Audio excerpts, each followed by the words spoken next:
Hi, this is Park Sam with this year-ending question and answer session of the Living and Working Abroad show. We get regular inquiries from our clients throughout the year. It's been a horrendous time in terms of Halloween budgets and revolutionary change in terms of changing governments which promise a dramatic impact on the way of the world in 2025, from USA, the influence of the Trump presidency in Europe, the European elections, the German, the French, the British, um, many changes around the world leading to radical changes of alliances and situations where the government of Syria, Lebanon, Gaza is under dramatic stress. um, Horrific things going on in Russia and Ukraine. Where's that going to result in? Revolution in Korea, um, and many other places around the world where there's this instability, and yet you've got a character in Argentina, Liu, who's in less than 2 years has completely transformed the economy of the country. Took some radical change, but he's suddenly changed the country potentially and economically for the better, making it a better place for expats and its people to live and work. So maybe is that the way forward, or will it be staying with the same old formula that we've had post Second World War of the centre or the centre left socialist democratic institutions of the EU and European countries? This is what we're looking forward to in the year ahead.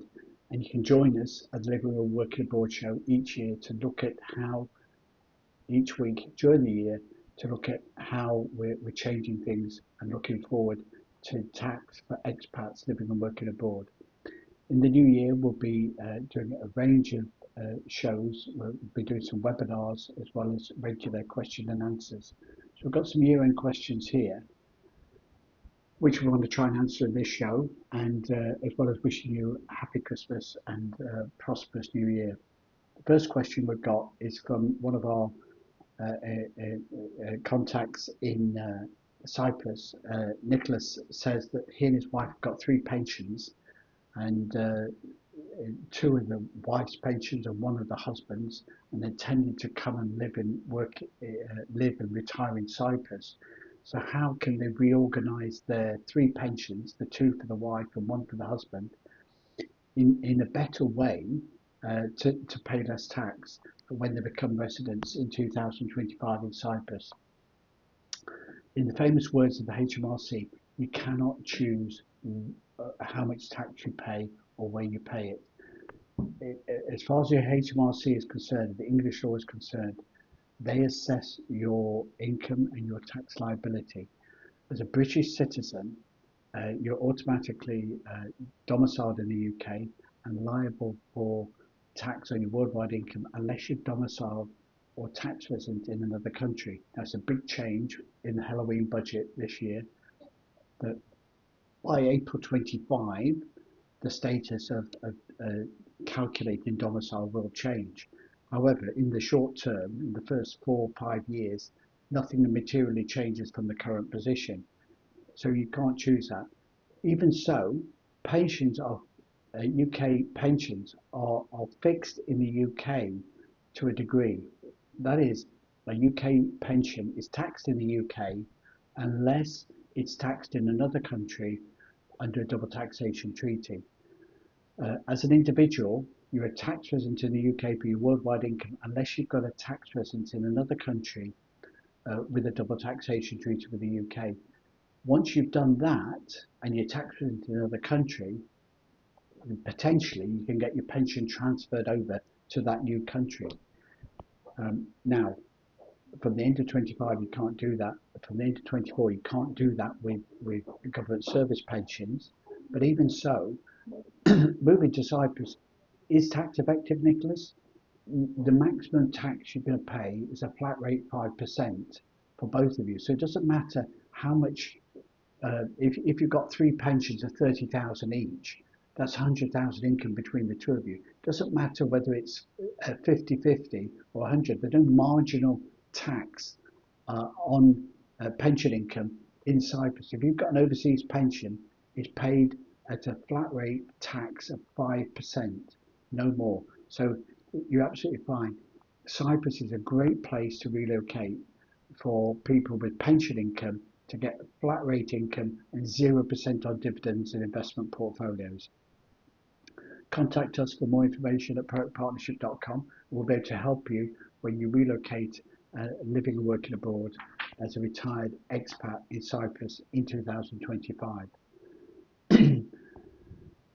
Next client inquiry we got from Michael, a UK expat living in Israel, and hope you're safe, keeping well, and look forward to a more peaceful Christmas for the Syria, Lebanon, Gaza, and Israel area, as well as uh, Iran and Iraq, if anything spills over into there.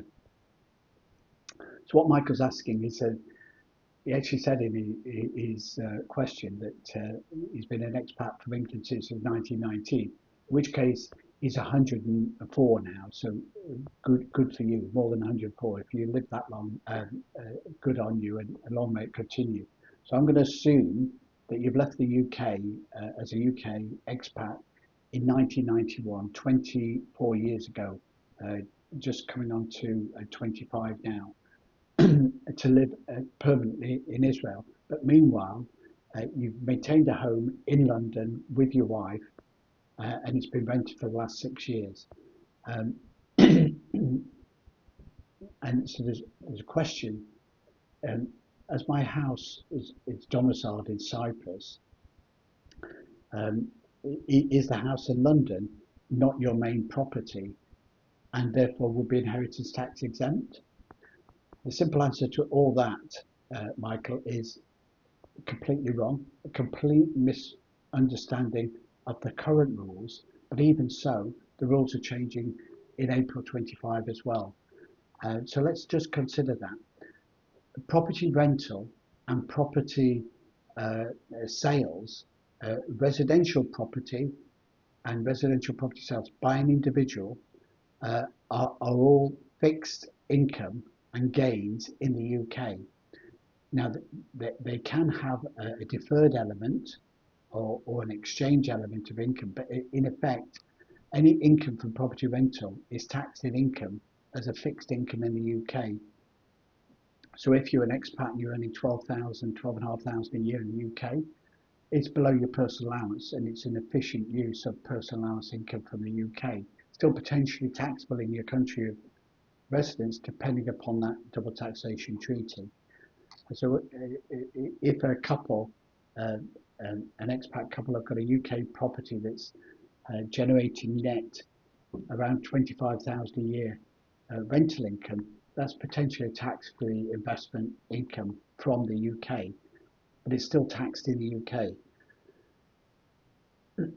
Your domicile, your tax resident is defined about where is your permanent residence. So for an expat, if your permanent residence is in Israel and that's where your tax residence as well, then there's a question mark over your UK residence as well. Now, if it's rented out, it is not your principal private residence in the UK, and therefore it's going to be liable to, as is all residential property in the UK, liable to capital gains tax on disposal at your highest marginal rate in the UK. So if you sell the UK residential property for a profit of more than £125,000, you've got a capital gains liability on that up to 39%. So and there's no avoiding that. For any UK property sale, the land registry is part of the HMRC, and you will pay that tax on death. So a property in the UK is not exempt from capital gains tax on disposal. A residential property in the UK with the rental income is not exempt from UK income tax at source. If the capital gains tax is assessed, uh, for somebody who's already not resident for 6 years before it's sold, then actually you do save tax, so you can still avoid the tax, but it's deferred liability. So you have to stay outside the UK for another 5 full tax years for that capital gains tax deferment to apply. That's the rules as it is. Inheritance tax is a capital gains tax, but it's a separate tax. It's based upon domicile. Domicile is changing. At the moment, uh, your domicile, there isn't a fixed measure of it. From April 25, domicile will be fixed, specifically based upon um, a specific issue uh, measured upon your tax residence for each year. So each year you're not tax resident, you're also deemed to be not domiciled for that year. But you still need to be out of the UK for up to 20 years before you're deemed to be not domiciled. So if you left in 1991, that is potentially the case. So if you sold it, then you'd be non-domicile on death. However, even if you're non-domiciled to the UK, inheritance tax is still applied to your UK assets, even if you're not domiciled. So 40% inheritance tax is not going to go away if you've got UK assets. So if you dispose of it during your lifetime, capital gains tax on residential property can be deferred if you stay outside the UK for 5 full tax years. But after that, potentially inheritance tax applies. For more information, guidance on uh, gifting and protecting property, investment and business assets from UK tax, contact us at productpartnership.com. Next question has come from uh, somebody who didn't leave a name. That's fine by us. So we'll call him Cyrus. It's a UK citizen living in Cyprus again. So Cyrus is saying that intends to live in Cyprus and pay tax in Cyprus. So he's not tax resident yet, and he's got an unlet property in the UK. Now, if a UK expat comes to Cyprus and becomes a tax resident and retains a property in the UK, residential property, which is never let out, then it should be tax-free in terms of private residence relief when it's sold. Now, the downside of that is that technically you've got 9 months to sell it once you're not living in that property again. Technically, if you're using the tax residence rules, you're defining your tax resident where your permanent home is, and therefore your UK is not your permanent residence, and therefore principal private residence relief may not be applied. Now, at the moment, that is something for next year, where uh, your domicile or non-domicile status are being defined by the tax residency rules. But for this year, it's very, very clear that you need to prove that you're non-domicile for um, if you wanted to be non-domicile, you have to prove it by circumstantial evidence. If you're a newly expat without a non-resident to the UK within 5 years, that is not going to apply. Private residence relief should apply. Now we've got a real example in November 24 of a client getting principal private residence relief on a property disposal from 23 when they left the property at the end of 21. So principal private residence relief does still apply when a UK expat lives and works abroad, but it takes time. Over time, that relationship is removed. And under the new regulations, the new rules for non-DOMs, after the April 25, there's a potential for the HMRC to take a different view on assessment, that it can't be your permanent residence or your principal private residence. If it's in the UK, you've got a tax residence abroad. Now, we don't know whether that will happen, but that's a danger. But at the moment, you can take action to protect that property from capital gains tax and from inheritance tax by creating a family trust using a tax efficient jurisdiction like Cyprus for your family trust. For more information and guidance on protecting family, business, property and investments across border and down generations while you're living and working abroad, contact us at proactpartnership.com.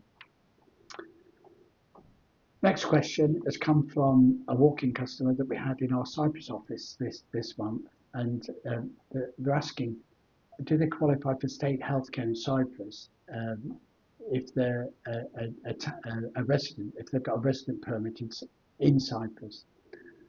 And the answer to that is it depends. In the UK, NHS qualification is based upon your residence. So if you're legally resident in the UK, then you qualify for NHS treatment. In Cyprus, the rule is different. In Cyprus, you have to either be, as an expat, you have to either be living and working abroad and paying social insurance, or you need to be a retired expat or working expat with an S1 or an A1 certificate. If you haven't, then you don't qualify for the GESI health service.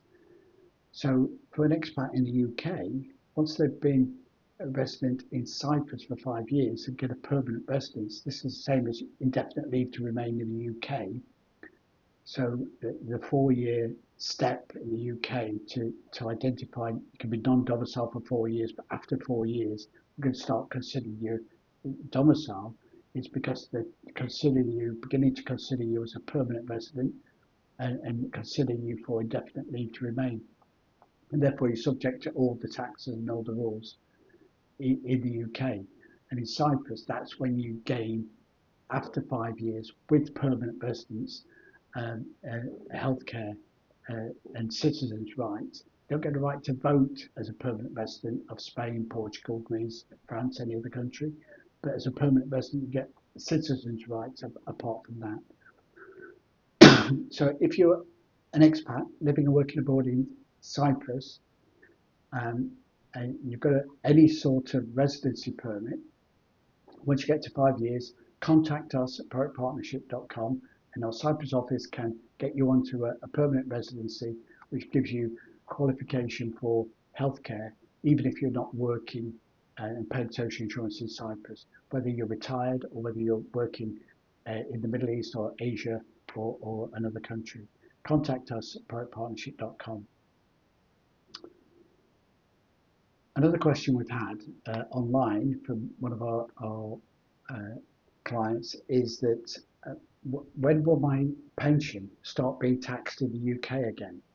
This is a long-standing piece of legislation and a part of the last 20 years of murky centre-left government in the UK, which has left people paying increasingly high taxes over the years.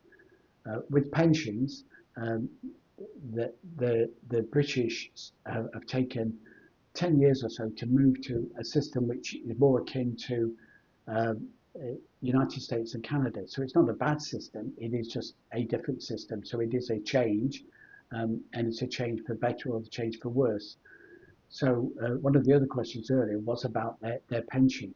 But when it's a state pension in the UK, when it's issued or when it's issued by a government, so if you've got a government service pension of any sort, whether that's NHS, any public body, any civil service body, that pension from 2025 is taxed at source in the UK, and you can't have it transferred to another jurisdiction, even under a double taxation treaty.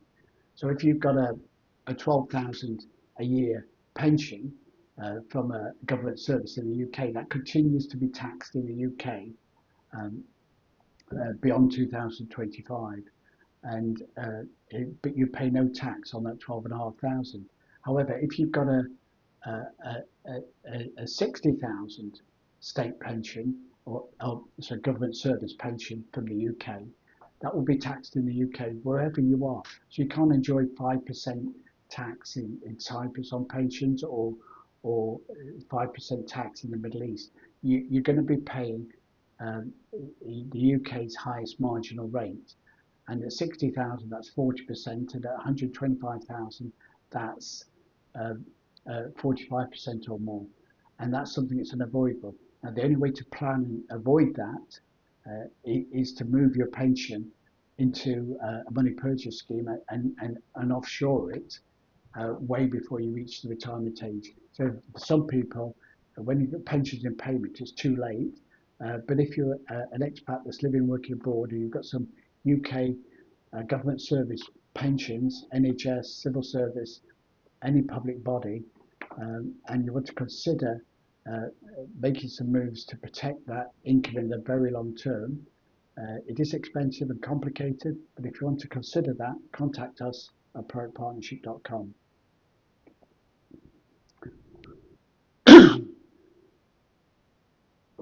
One last question that we got for today is how will the non-dom changes affect me as an expat living and working abroad? Um, to a greater or lesser degree, they're actually going to give some certainty, but in the very long term. So over 20 years, a UK expat leaving the UK can begin to assert that they are no longer domiciled in the UK and therefore not liable to inheritance tax on their worldwide assets. Uh, Anybody with UK assets is still going to be liable to inheritance tax in the UK at 40%. And don't forget, in the Halloween budget, that was extended to include pension funds. So if you've got a UK tied pension fund that's paying cash on death, that's subject to inheritance tax assessment. A £20,000 pension is equivalent to a £400,000 fund. So it's using your inheritance tax personal allowance and meaning that your property, your business, and your investments are more likely to be paying more inheritance tax in the years to come. So that's the rules that are applying from April 25 and applies to expats going into the UK as well as expats left the UK and living and working abroad.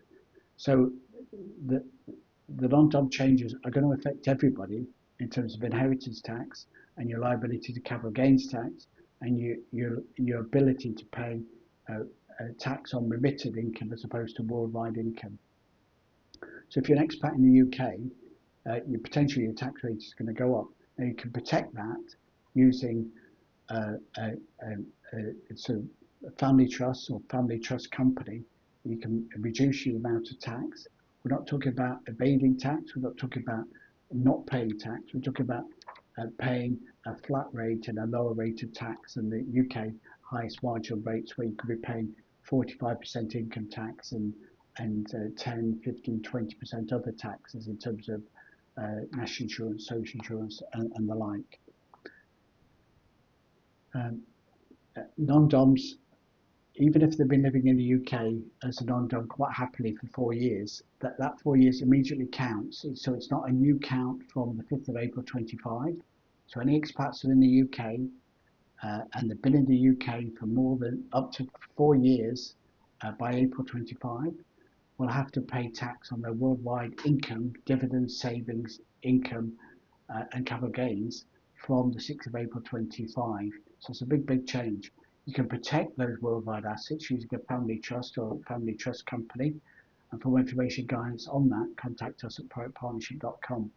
For UK expats leaving the UK, or for an expat who's become domiciled or deemed domiciled to the UK, you can still leave the UK and lose your tie now to UK domicile, but it takes up to 20 years. But at least we've got a clear path now, whereas at the moment it was discrete and the inheritance tax liability was only assessed on death, which is a pretty dramatic step to go to work out if you have got that inheritance tax liability. So uh, planning your future using wills, family trust, trust companies, and your own investment strategies for living and working abroad can be very effective. But plan ahead to, to, to protect your family and business and property across board and down generations. Contact us at proactpartnership.com. Thanks a lot for listening. Got some more question and answer shows over the 24-25 year-end holiday series. But thanks a lot for listening now, and we'll see you again next time.